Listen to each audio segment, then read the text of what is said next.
ખબર છે?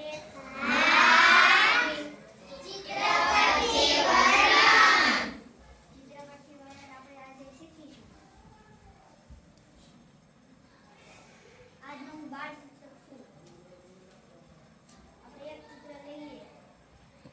બધા ધ્યાનથી જોઈ લો આ ચિત્ર.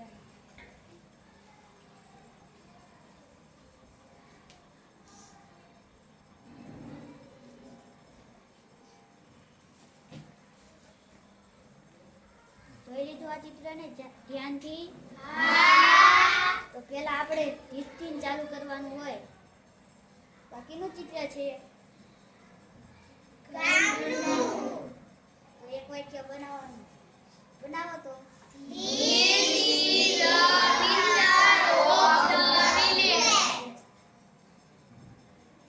એટલે કે આ ગામનું ચિત્ર છે.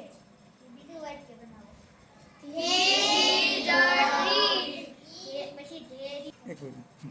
પછી આપણે ધેરી ને ધેરાનું વાક્ય બનાવવાનું. પહેલા આપણને શું દેખાય છે? ઝાડનું વાક્ય બનાવો તો.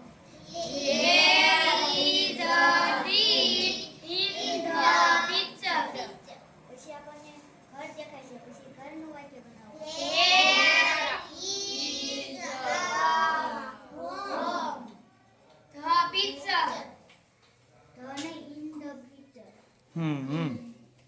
પછી આપણને નાની નાની વસ્તુ શું દેખાય છે?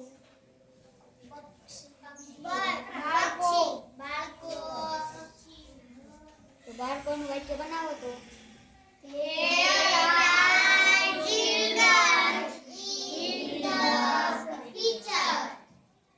પછી આપણને શું દેખાય છે? પક્ષીનું બનાવો તો.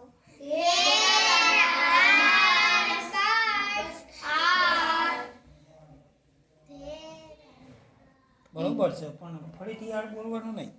ચલો. પિક્ચર ઇન ધ પિક્ચર કયો, ઇન ધ વિલેજ હોય કયો તો પણ ચાલશે. પછી આ ચિત્ર કેવું દેખાય છે? સુંદર. તો તેનું વાક્ય બનાવો તો. બ્યુટીફુલ.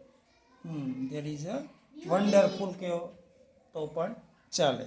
હવે આપણે બીજું ચિત્ર લઈશું. ચાલો હવે આપણે બીજું ચિત્ર લઈશું. આ ચિત્રો બધા જોઈ લો. બીજું ચિત્ર.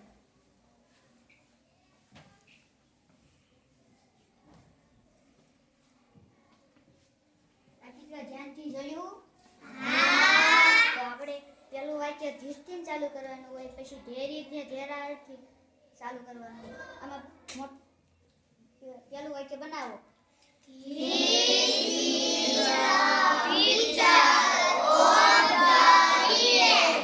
આમાં મોટું શું દેખાય છે? તો ઘરનું વાક્ય બનાવો.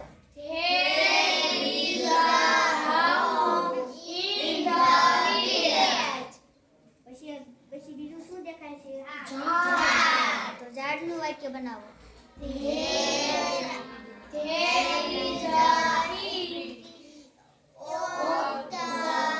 ઇન ધ પછી આ વાંદરા કીનું ઉપર છે? તો એનું વાક્ય બનાવો. આ વાંદરા છે બેટા, એટલે ધેર ઇઝ આવશે કે ધેરાડ આવશે? ચલો. Monkey. Ready. There are monkeys on the tree. Okay. પછી બીજું શું દેખાય છે? એનું બનાવો તો.